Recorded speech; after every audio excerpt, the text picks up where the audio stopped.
नमो अरिहन्ताणम् नमो सिद्धाणम् नमो आयरीयाणम् नमो वज्झायाणम् नमो लोये सौवसावूणम् मोक्षमार्गस्य नेतारम् भेत्तारम् कर्म भूभृताम् ज्ञातारम् विश्वतत्त्वानाम् वंदे तत्गुणलब्धये। 1008 श्री मूलनायक आदिनाथ भगवान की जय। द्वासांग जिनवाणी माता की जय।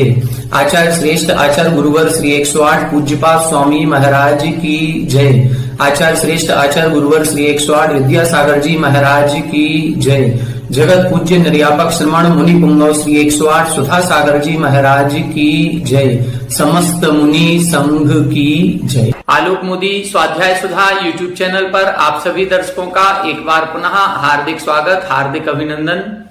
सर्वार सिद्धि ग्रंथराज की इस स्वाध्याय श्रृंखला में हम सभी 6वें अध्याय के अंतर्गत आश्रव तत्व के बारे में विस्तार से समझने का प्रयास कर रहे हैं। आश्रव तत्व क्या कहलाता है, आश्रव कैसे होता है, किन परिणामों से होता है, आश्रव में किन किन कारणों से विशेषता आती है, ऐसे तीव्र भाव, मंद भाव, ज्ञात भाव, अज्ञात भाव, अधिकरण विशेष और वीर्य विशेष, इन पर विस्तार से अपन सभी चर्चा कर चुके हैं। पूर्व कक्षाओं में हमने जीवाधिकरण और अजीवाधिकरण पर विशेष चर्चा की थी, जिसमें जो हमारे कर्म आश्रव के 108 द्वार हैं, उन 108 द्वारों को हमने विस्तार से समझने का प्रयास किया था। यहां तक हमने जो कर्मों का आश्रव होता है, उस आश्रव में सामान्य से क्या विशेषता पाई जाती है, उसका वर्णन समझा था। अब आज की कक्षा में हम 8 कर्मों के विशेष रूप से वर्णन यहां पर प्रारंभ होगा, जिसमें एक एक कर्म के आश्रव की जो मुख्य मुख्य क्रियाएं हैं, उन क्रियाओं का वर्णन किया जाएगा। कर्म 8 होते हैं: ज्ञानावरण, दर्शनावरण, वेदनीय, मोहिनी, आयु, नाम, गोत्र और अंतराय। इन 8 कर्मों में सबसे पहले ज्ञानावरण और दर्शनावरण कर्म लिखा गया है। हम आज उन ज्ञानावरण और दर्शनावरण कर्म के आश्रव को समझने का प्रयास करते हैं। आइए पेज नंबर 251, उत्थानिका 627, सूत्र नंबर 10। उक्तः सामान्येन कर्म आश्रव भेदः। कर्म आश्रव का जो सामान्य भेद थे वो उक्तः, वो कह दिए। मतलब तीव्र भाव, मंद भाव, ज्ञात भाव, अज्ञात भाव, अधिकरण विशेष, ये जो विशेषताएं थी, या 25 क्रियाएं, 5 प्रकार के अव्रत, 5 इंद्रियां, 4 कसाय, ये जो सांप्रायिक आश्रव के भेद किए थे, ये सब क्या है? ये सामान्य से, चाहे हम ज्ञानावरण कर्म का बंध कर रहे हो, चाहे वेदनी मोहिनी का कर रहे हो, ये सभी में आश्रव में विशेषता आती है। लेकिन अब यहां पर जो क्रियाएं बता रहे हैं, वो एक एक कर्म की पर्टिकुलर क्रिया बताएंगे। इदानीम कर्म विशेष आश्रव भेदो वक्तव्यः। अब जो कर्म विशेष है, ज्ञानावरण कर्म विशेष या वेदनी कर्म विशेष के जो कर्म आश्रव भेद बताए गए हैं, उनको बताना चाहिए। तस्मिन् वक्तव्ये, अब उस वक्तव्य में आद्ययोः ज्ञान दर्शनावरणयोः आश्रव भेद प्रतिपत्त्यर्थम आह। अब सबसे पहले जो 2 कर्म लिखे हैं, ज्ञानावरण और दर्शनावरण कर्म, उनके आश्रव भेद प्रतिपत्त्यर्थम, उनके आश्रव के कारण बताने के लिए अगला सूत्र लिख रहे हैं। सूत्र का उच्चारण करें। तत्प्रदोष निहनौ मात्सर्यांतराया साधनोपघाता ज्ञान दर्शनावरणयोः। तत्प्रदोष निहनौ मात्सर्यांतराया साधनोपघाता ज्ञान दर्शनावरणयोः। यहां बता रहे हैं तत्प्रदोष, तत् यानी वह ज्ञानावरण और दर्शनावरण कर्म, प्रदोष, निहनौ, मात्सर्य, अंतराय, आसादन और उपघात, ये 6 क्रियाएं इधर बताई हैं। कौन कौन सी? प्रदोष, निहनौ, मात्सर्य 3, फिर अंतराय, आसादन और उपघात। ये 6 क्रियाओं करने से ज्ञानावरण और दर्शनावरण कर्म के आश्रव का कारण बनती हैं, या इन 6 क्रियाओं के करने से इन दोनों कर्मों का आश्रव होता है। इन दोनों कर्मों का आश्रव यदि हो जाएगा तब क्या होगा? जो हम ये देखते हैं कि किसी का ज्ञान का क्षयोपशम ज्यादा है, किसी को एक बार पढ़ने में याद होता है, किसी को बार बार पढ़ने पर भी याद नहीं होता, किसी को याद हो जाता है तो वो परीक्षा आदि के समय में भूल जाता है, किसी के बहुत लंबी स्मृति नहीं रहती है, याद तो कर लेते हैं, 2-4-10 दिन याद रहती है, उसके बाद भूल जाते हैं, या कोई मंद बुद्धि होते हैं, या कहीं कोई पागल या विक्षिप्त जैसे व्यक्ति हमको दिखाई देते हैं। तो ये जो विभिन्नताएं हमें ज्ञान के क्षेत्र में नजर आती हैं, ये सब किस कारण से होती हैं? इनका जब हम कारण खोजेंगे तो इनका कारण हमारे ग्रंथों में मिलेगा कि इनके ज्ञानावरण कर्म का तीव्र उदय है, जिस कारण से ये मंद बुद्धि है, या इसके जो ज्ञान करने के साधन होते हैं। ज्ञान करने के साधन क्या है? हमारी 5 इंद्रियां। 5 इंद्रियों से हम वस्तु पदार्थ का ज्ञान करते हैं। तो किसी की आंख की रोशनी कम हो जाना, किसी को छोटी उम्र में ही चश्मा लग जाना, किसी के कर्ण इंद्रिय में डिस्टरबेंस हो जाना, किसी को सुनाई नहीं देता है। हमारा जो मन है वो उसके स्मरण शक्ति होती है। तो यदि हमारे ज्ञानावरण कर्म का क्षयोपशम तीव्र नहीं होगा और ज्ञानावरण कर्म का तीव्र उदय होगा तो स्मरण करने की जो क्षमता या शक्ति या पावर है वो कम हो जाएगी। इसीलिए ये जो बड़े बड़े ग्रंथ हम सभी पढ़ते हैं, तो बड़े ग्रंथ पढ़ने पर हमको समझ में नहीं आता। क्यों समझ में नहीं आता? क्योंकि हमने पूर्व में ऐसे कर्म किए थे जिनके फलस्वरूप आज हम पढ़ते हैं तो हमको याद नहीं होता। हम ग्रंथों को पढ़ रहे हैं, एक लाइन को 10 बार पढ़ रहे हैं, फिर भी हमारे दिमाग में वो समझ में नहीं आती है, वो बात हमारे मन मस्तिष्क में उतरती नहीं है। हमको 10 उदाहरण के माध्यम से कोई टीचर, अध्यापक, गुरुजन समझा रहे हैं तो भी समझ में नहीं आ रही है। तो क्यों नहीं आ रही है? हम इतने मंदबुद्धि क्यों हैं? हमारे मंदबुद्धि होने का कारण ज्ञानावरण कर्म का तीव्र उदय है। हमने कुछ ना कुछ ऐसे काम किए होंगे जिसके कारण से हमने ऐसे तीव्र ज्ञानावरण कर्म का बंध किया, और वो तीव्र बंध होने के कारण से अब हमें ऐसी पर्याय मिली है जिसमें इंद्रियां तो अच्छी हैं लेकिन हमारे याद करने की क्षमता नहीं है, हमारे सुनने समझने की क्षमता नहीं है। अथवा आज हम ऐसे काम करेंगे कि ज्ञानावरण कर्म का तीव्र बंध करेंगे तो अगली पर्याय हमको ऐसी मिलेगी कि इंद्रियां ही नहीं मिलेंगी। कोई एक इंद्री जीव बन गया तो उसके चक्षु इंद्री, कर्ण इंद्री, घ्राण इंद्री, रसना इंद्री है ही नहीं। कोई 2 इंद्री, 3 इंद्री, 4 इंद्री बन गया तो उसके पंचेंद्री नहीं है, उसके मन नहीं है। मन नहीं होने से सोचने, समझने, विचारने की क्षमता ही नहीं है। ये किस कारण से होता है? ये ज्ञानावरण कर्म के तीव्र उदय के कारण से होता है। तो ऐसी कौन सी क्रियाएं हैं जिन क्रियाओं के करने से ज्ञानावरण कर्म का तीव्र बंध होता है? जब बंद होगा तब उसका हमको उदय या फल प्राप्त होगा। तो जब हम फल भोगते हैं तब हमें ऐसा लगता है कि हे भगवान, हमने ऐसे कौन से पाप किए थे कि जो हमको आज याद करने की, स्मरण करने की क्षमता नहीं मिली, हमें इतनी बुद्धि कमजोर मिली, या हम तीव्र बुद्धि के नहीं हैं, या हमारे अतिशय बुद्धि नहीं है, या हम मंद बुद्धि हुए हैं, पागल हुए हैं, विक्षिप्त हुए हैं। ऐसा क्यों हुआ?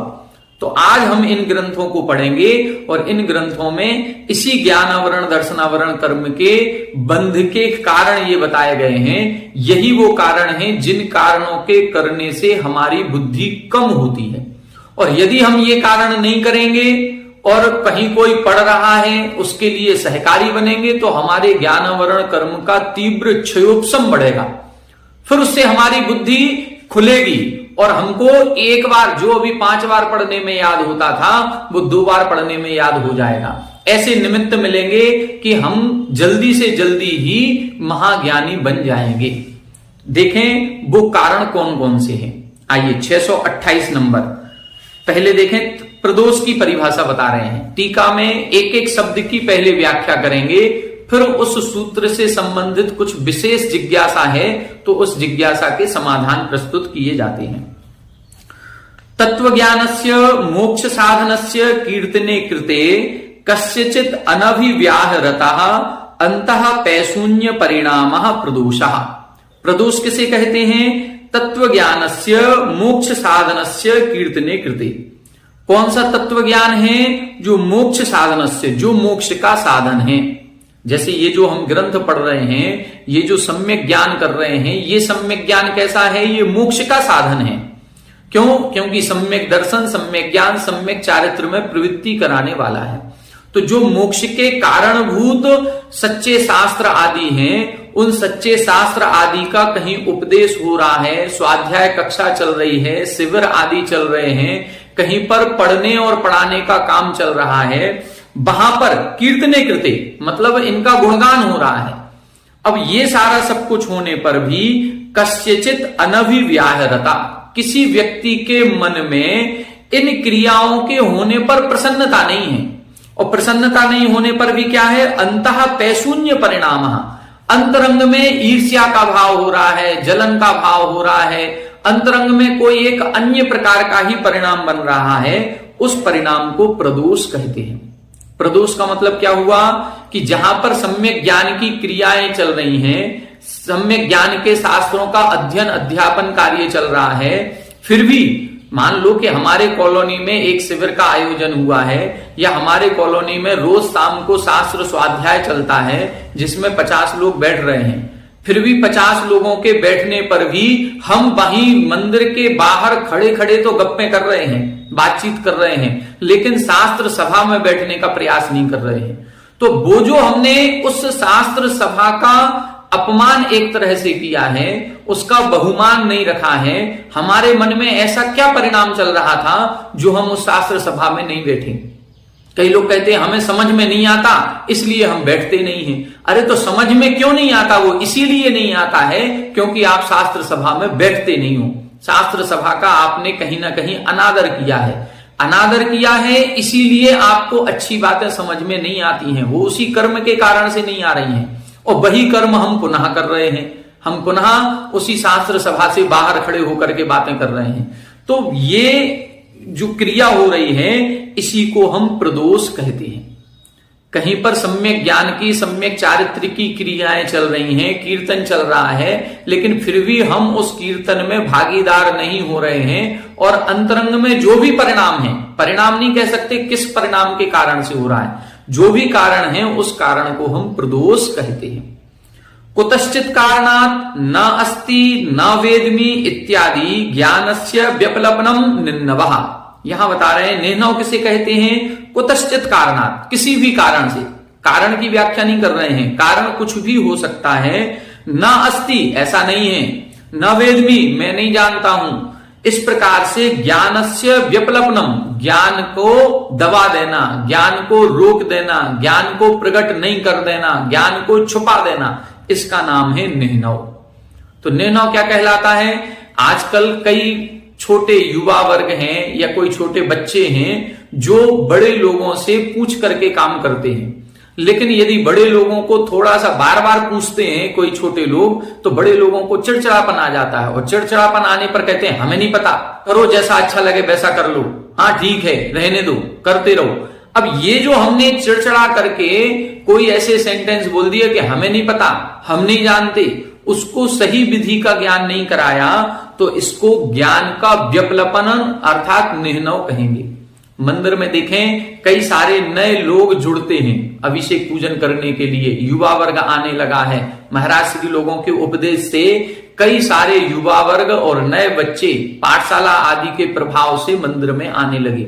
अब मंदिर में आ रहे हैं तो उनको अभिषेक पूजन की विधि सिखानी पड़ेगी।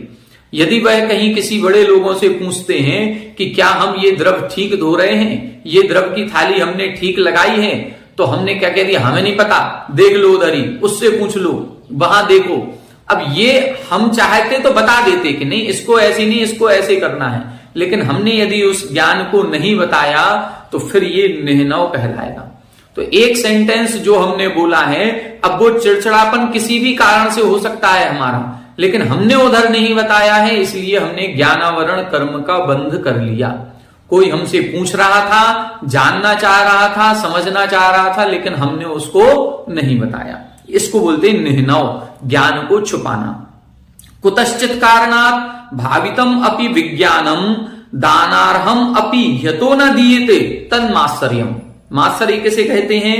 किसी भी कारण से भावितम अपि विज्ञानम, ऐसा ज्ञान है जो भावितम अर्थात जिसको सबको प्राप्त होना चाहिए, ऐसी कोई क्रिया विधि है जो सबको ज्ञान हो जाए तो सबका कल्याण हो जाए, मतलब वह ज्ञान प्राप्त करने योग्य है। दानार्हम अपि, देने योग्य भी है, यतो न दिएते, तो भी वो नहीं दिया जा रहा है, तो उसको मात्सर्य कहते हैं। हमें कोई बात आती है, हमें पता है कि इस क्रिया को करने की सही विधि क्या है, फिर भी हम देख रहे हैं कि सामने वाला गलत विधि से कार्य कर रहा है, फिर भी हम उसको नहीं बता रहे हैं। हम सही विधि जानते हैं, दूसरा गलत विधि से कार्य कर रहा है, हमारी आंखों के सामने कर रहा है, फिर भी हम उसको नहीं बोल रहे हैं, नहीं टोक रहे हैं, नहीं बता रहे हैं, तो फिर ये मात्सर्य कहलाएगा। हमने उसको क्यों नहीं बताया, हमारे मन में जो भी परिणाम चल रहा है उसको मात्सर्य कहते हैं।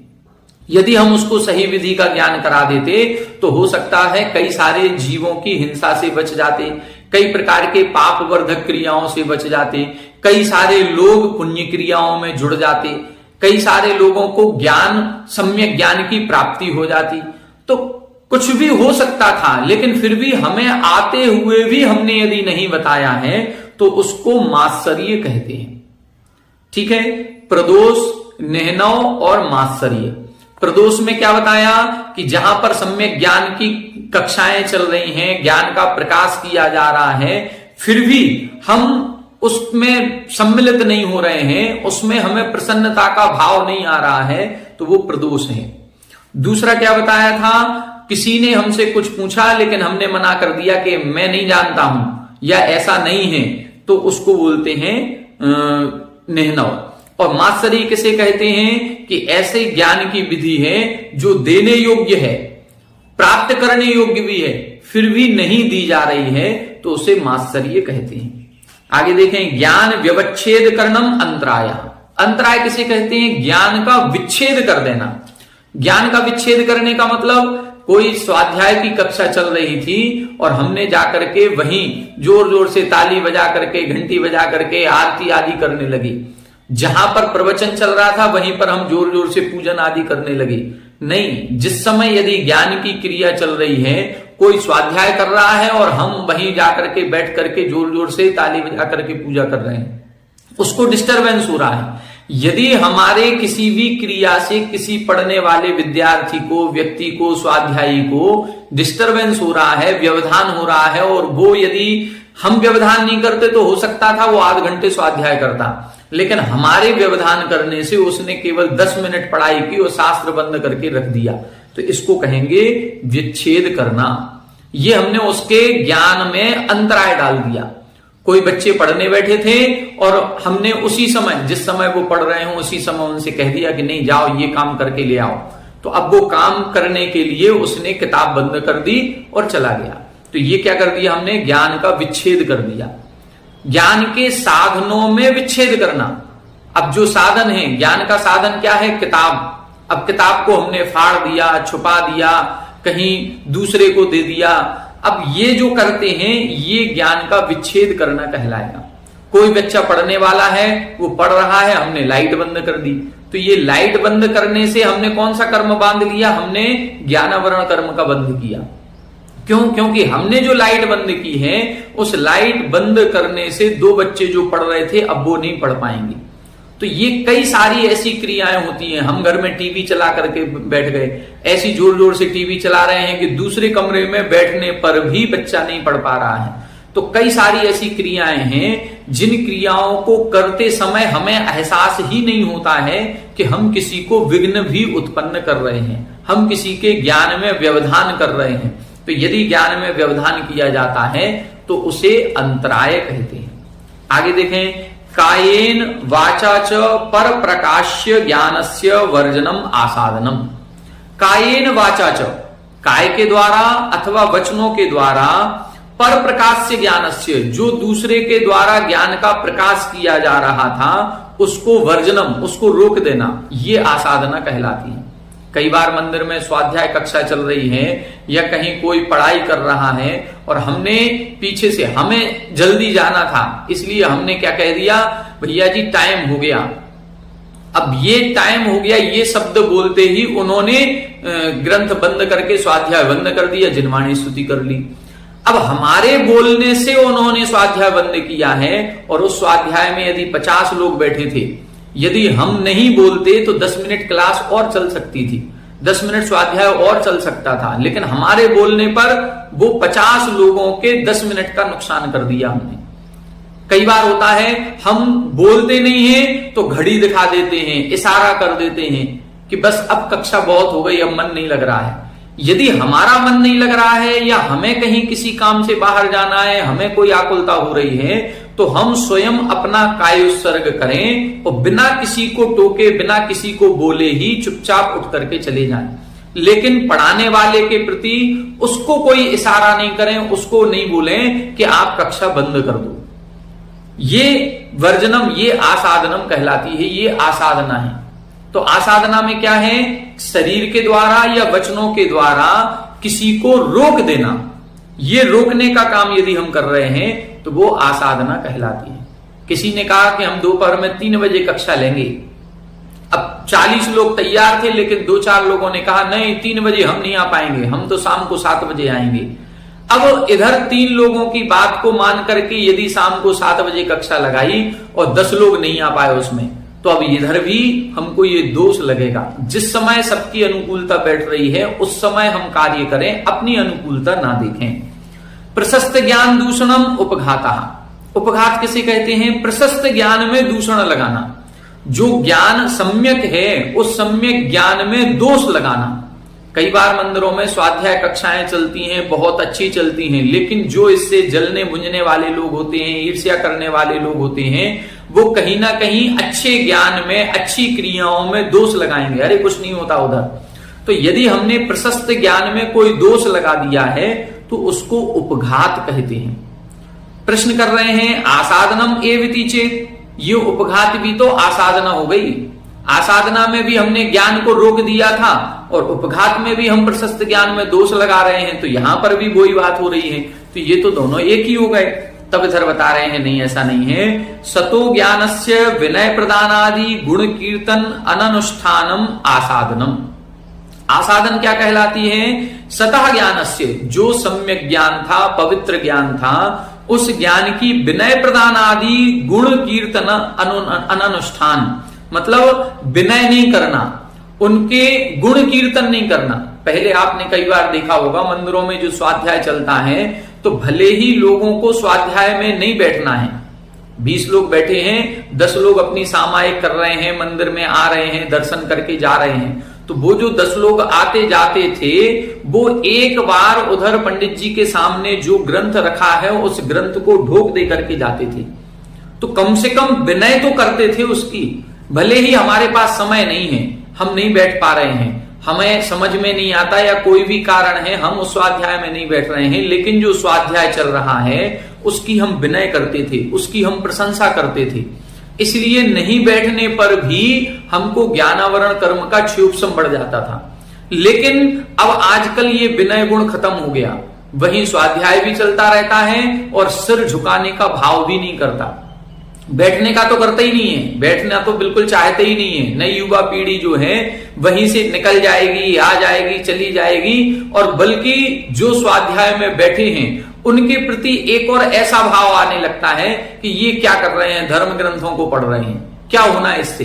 इस प्रकार के जो भाव आते हैं वो आसाधना कहलाती है। तो आसाधना क्या है? विनय नहीं करना और गुण कीर्तन, उसमें जो अच्छाई है उस अच्छाई की प्रशंसा नहीं करना। हमेशा एक चीज ये ध्यान रखनी है कि कहीं भी कोई भी अच्छा कार्य हो रहा है, उस अच्छे कार्य की हम प्रशंसा जरूर करें, भले ही उसमें सम्मिलित हो पाए या ना हो पाए। मन से प्रसन्न हो, वचनों से प्रशंसा करें, काय से भी जो उस कार्य को कर रहा है उसको शाबाशी दें, उसको अनुमोदना करें, उसको कहीं ना कहीं किसी ना किसी रूप से उसका संवर्धन करना चाहिए। लेकिन यदि हम वो नहीं कर रहे हैं, निंदा कर रहे हैं, तो हमें निश्चित रूप से कर्मों का बंध होगा ही होगा। तो यहां पर भी यही बता रहे हैं, ये आसाधना है। और उपघाता तु ज्ञानम अज्ञानम एव इति ज्ञान नाश अभिप्राय। उपघात किसे कहते हैं? ज्ञान को अज्ञान कह दिया। यदि हम प्रशंसा नहीं कर रहे हैं तो है आसाधना, लेकिन यदि हमने निंदा कर दी, बुराई कर दी, तो फिर हो गया उपघात। भले ही प्रशंसा करने का भाव ना आ रहा हो तो कम से कम बुराई ना करें, निंदा ना करें। बुराई और निंदा करेंगे तो वो उपघात के अंतर्गत आएगा। अब इसमें और तीव्र कर्मों का बंध होता है। इति अन्योः अयम भेदः, इस प्रकार से ये इन दोनों में अंतर होता है। तत्शब्देन ज्ञान दर्शनयोः प्रति निर्देशः क्रियते, तत्शब्द के द्वारा ज्ञान दर्शन के प्रति निर्देश किया गया है। सूत्र में जो प्रारंभ में तत्शब्द लिखा है उससे क्या लेना है, ज्ञान और दर्शन। कथम पुनः अप्रकृतयोः अनिदृष्टयोः तत्शब्देन परामर्शः कर्तुम शक्यः। अब प्रश्न कर रहे हैं कि आपने तत्शब्द लिखा है और तत्शब्द का अर्थ होता है वह या उन ज्ञानावरण दर्शनावरण कर्म का आश्रव के कारण ये हैं। तो हमने जब प्रकरण ही ज्ञानावरण दर्शनावरण का नहीं चल रहा था, जब कोई प्रकरण नहीं है, तो फिर आपने तत्शब्द से ज्ञानावरण और दर्शनावरण का ग्रहण कैसे कर लिया। जैसे मान लो एक सूत्र लिखा था तत्वार्थ श्रद्धानम सम्यक दर्शनम, फिर लिखा तन्नी सर्गादधिगमाद्वा, तो जो नीचे तत्शब्द लिखा था कि उस सम्यक दर्शन के दो भेद हैं, निसर्गज और अधिगमज। तो तत्शब्द से हमने क्या लिया, उस सम्यक दर्शन की जिसका प्रकरण पहले चल रहा था। यहां अपन ने जो तत्शब्द लिखा है तो इस तत्शब्द से आपने ज्ञानावरण दर्शनावरण कैसे ले लिया, क्योंकि ज्ञानावरण और दर्शनावरण का तो कोई प्रसंग ही नहीं चल रहा था। जब प्रसंग नहीं चल रहा था तो फिर तत्शब्द से इन दोनों का ग्रहण कैसे हो गया। अब इधर उसका उत्तर दे रहे हैं, प्रश्न अपेक्षया, प्रश्न की अपेक्षा से तत्शब्द से उन दोनों का ग्रहण करना है। ज्ञान दर्शनावरणयोः का आश्रव इति प्रश्ने कृते तद अपेक्षया तत्शब्दो ज्ञान दर्शने प्रति निर्दिशति। यहां बता रहे हैं कि यहां जब ग्रंथ लिखा जा रहा था उस समय किसी ने प्रश्न किया, या आचार्य महाराज के अंतरंग में ही ये प्रश्न आया कि अब ज्ञानावरण और दर्शनावरण कर्म के आश्रव क्या हैं, उसका वर्णन करना चाहिए। तो ऐसा प्रश्न करने पर उस प्रश्न के उत्तर स्वरूप यह सूत्र लिखा गया है, इसलिए सूत्र में तत्शब्द लिखा गया। एतेन ज्ञान दर्शन वत्सु तत्साधनेषु च प्रदोषादयो योज्यः। देखें क्या कितना अच्छा लिखा, एतेन ज्ञान दर्शन वत्सु, इसलिए ज्ञान दर्शन वालों में और तत्साधनेषु च, और उसके साधनों में, बस ये दोनों चीजें ध्यान रखनी है। जो ज्ञान कर रहा है या करवा रहा है उसकी विनय करें, साथ में उसके साधनों की भी विनय करें, उसके साधनों की भी प्रशंसा करें। यदि हम ज्ञान दान नहीं कर सकते हैं, हमें कुछ आता जाता नहीं है, हम इतने पढ़े लिखे नहीं हैं कि किसी को पढ़ा सकें, तो कम से कम वो साधनों की उपलब्धता तो कर सकते हैं कि कोई अनपढ़ व्यक्ति पढ़ जाए। हमको पढ़ना नहीं आता, हम पढ़े लिखे नहीं हैं, लेकिन फिर भी हमारे पास इतना धन संपत्ति है कि उस धन संपत्ति के द्वारा हम किसी को किताबें खरीद के तो दे सकते हैं, किसी बच्चे के स्कूल की फीस तो भर सकते हैं, किसी बच्चे को आज मैक्सिमम जितने भी छोटे शहर के बच्चे हैं वो सभी के सभी बाहर पढ़ने जाते हैं। कोई कोटा जा रहा है, कोई दिल्ली जा रहा है, कोई जयपुर जा रहा है, कहीं ना कहीं हम बाहर भेज रहे हैं। अब बाहर यदि हम भेज रहे हैं तो हर एक व्यक्ति का बाहर जिस नगर में हम भेज रहे हैं वहां कोई रिश्तेदार तो है नहीं, वहां कहीं ना कहीं हॉस्टल सुविधा, हॉस्टल में जाकर के रहना पड़ेगा। तो जो ये रहने की सुविधा हम बना रहे हैं, ये रहने की सुविधा दे देना भी ज्ञानावरण कर्म के क्षयोपशम में कारण बनेगा। यदि हमने एक हॉस्टल बना दिया कि यहां पर जो बच्चे आते हैं उनको कोई दिक्कत नहीं हो, इसलिए एक छात्रावास बनाए और इस छात्रावास में बच्चे आकर के निःशुल्क रहेंगे, उनको भोजन पानी की व्यवस्था निःशुल्क दे दी जाए, उनको किताबें कॉपी की व्यवस्था निःशुल्क दे दी जाए, उनकी फीस निःशुल्क कर दी जाए, तो बच्चे पढ़ जाएंगे। ये सोच करके यदि हमने अपने धन संपत्ति का उपयोग किया है तो फिर हमको कुछ आते नहीं आते हुए भी हमने किसी को पढ़ाया नहीं है, लेकिन उसके पढ़ने में जो हमने उसके साधन जुटाए हैं उस साधनों से हमारा भी ज्ञानावरण कर्म का तीव्र क्षयोपशम बढ़ जाएगा। तो ग्रंथों को छपवाएं, छात्रावासों का निर्माण करें। जो श्रमण संस्कृति संस्थान सांगानेर में खोला गया है, इसमें जो हमारे पूज्य गुरुजी रहे आदरणीय बेनाड़ा जी साहब, उन्होंने तो अपने ज्ञान से हम सभी को पढ़ाया है। तो उन्होंने तो ज्ञानावरण कर्म का तीव्र क्षयोपशम किया ही किया है, लेकिन साथ में ही जैसे मान लो गणेश राणा जी रहे, आर के गोधा जी रहे, अशोक पाटनी जी हैं या महेंद्र पांड्या जी हैं, ये इन श्रेष्ठी लोगों के द्वारा जो बिल्डिंग बनवाई गई, छात्रावास की महेंद्र पांड्या जी, उन्होंने 1.5 करोड़ रुपया एक साथ दे दिया कि एक मंजिल पूरी हमारी तरफ से बननी चाहिए। गणेश राणा जी थे उस समय, जिस समय छात्रावास का निर्माण हुआ, पूरी एक मंजिल का निर्माण 25-30 कमरों का निर्माण अपनी तरफ से कराया। पाटनी जी के द्वारा आज भी जब से ये छात्रावास खुला है, सभी बच्चों की कॉलेज की जो फीस होती है वो आर के मार्वल परिवार की ओर से ही आती है। 25 सालों से आ रही है, चाहे वो 2 लाख का बिल हो, चाहे वो 25 लाख का हो, चाहे वो 50 लाख का हो, कितनी भी फीस लगे, आज 200 बच्चे वहां पर पढ़ रहे हैं, तो 200 के 200 की पूरी कॉलेज की फीस वहीं से आती है। तो कहीं ना कहीं से ये श्रेष्ठी वर्ग, अशोक पाटनी जी किसी को पढ़ा नहीं रहे हैं कि वो उनको कुछ ज्ञान है और वो किसी को बैठ करके वो स्वाध्याय करा रहे हों, लेकिन फिर भी ज्ञानावरण कर्म का तीव्र क्षयोपशम उनके हो जाएगा। श्रुत केवली बनेंगे, तीर्थंकर केवली बनेंगे, ऐसा द्वासांग के पाठी बन जाएंगे। किस कारण से बन जाएंगे? क्योंकि उन्होंने ज्ञान के साधनों में अपना सहयोग दिया है। तो हम सभी को भी चाहिए कि जहां पर इस प्रकार के ज्ञान के साधन बने हुए हैं, ऐसे छात्रावास बने हुए हैं, उनमें हम अधिक से अधिक अपना सहयोग करें। वहां नहीं कर सकते हैं तो कम से कम हर घर में 2 बच्चे पढ़ने लिखने वाले तो होंगे ही होंगे, तो उनको पढ़ने लिखने में हम अपनी पूरी मदद करें।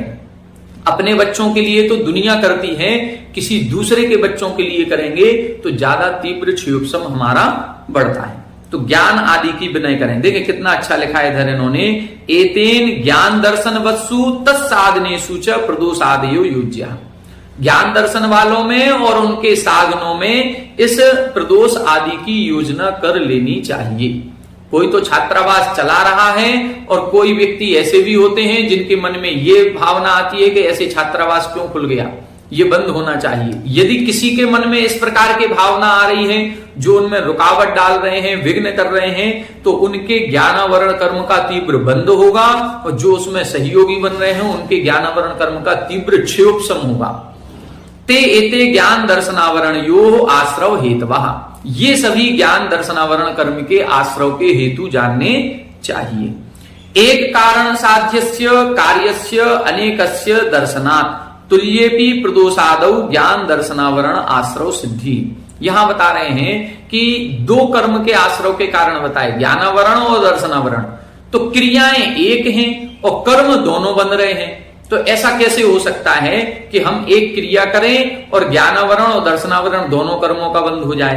तब इधर लिख रहे हैं कि एक कारण साध्यस्य कार्यस्य अनेकस्य दर्शनात्, एक कारण से अनेक कार्यों की सिद्धि होती है। कारण एक है लेकिन कार्य अनेक भी देखे जाते हैं। जैसे पहले के जमाने में चूल्हे जलते थे और चूल्हे में जो आग जलती थी उस आग से कई सारे काम होते थे।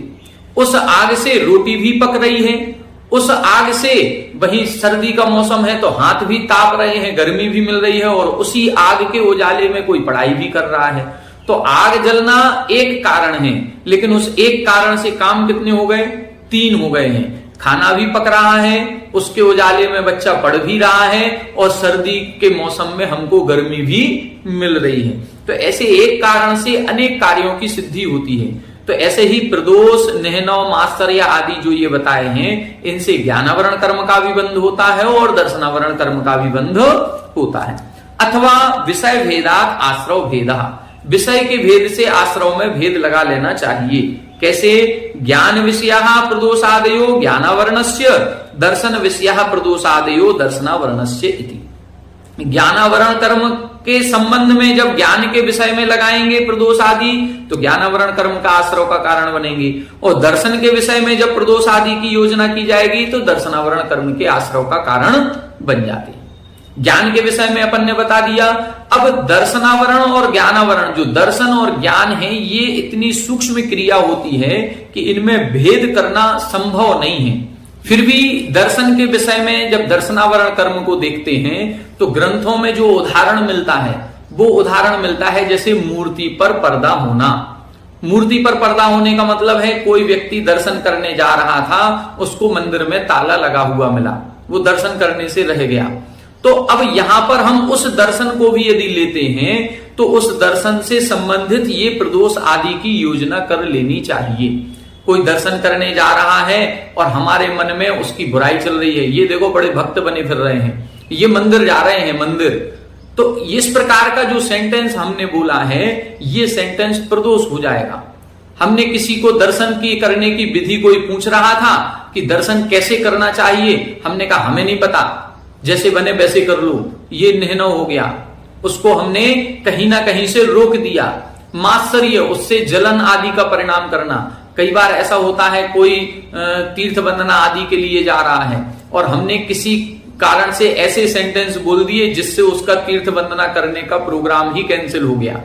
किसी ने पूछा अभी हम शिखर जी चले जाएं क्या, कैसा उधर सब ठीक ठाक तो है, और हमने क्या कह दिया, हमने कह दिया कि नहीं अभी मत जाना, अभी तो बहुत भीड़ है, उधर कमरे ही नहीं मिल रहे हैं। अब इस प्रकार से यदि हमने कोई एक सेंटेंस बोला और उसका तीर्थ यात्रा करने का प्रोग्राम कैंसिल हो गया, तो यहां पर हमको फिर दर्शनावरण कर्म का बंध होगा। क्यों? क्योंकि हमारे कारण से, अरे उसको जाना था तो जाने देते, उसकी व्यवस्था वो अपने आप, हो सकता है वो बाहर दालान में बिस्तर बिछा करके रह जाता और 2 वंदना करके आ जाता, तो वो कैसे भी उसके परिणाम उसके ऊपर थे, हम किसी को रोके नहीं। हाँ, वहां की व्यवस्था के बारे में बताना है तो बता सकते हैं, लेकिन ये मत कहें कि आप मत जाना। अभी उनसे कहो कि अरे ये व्यवस्थाएं तो चलती रहती हैं, शिखर जी में कब भीड़ नहीं होती, हमेशा ही भीड़ लगी रहती है। आप जाओगे, हो सकता है वहीं 2-4-10 लोग लौट भी तो रहे होंगे, आपको कमरा मिल जाएगा, आप तो जाओ। तो प्रेरित करें, अच्छे कार्य का हमेशा समर्थन करेंगे तो हमें कर्मों का क्षयोपशम बढ़ेगा।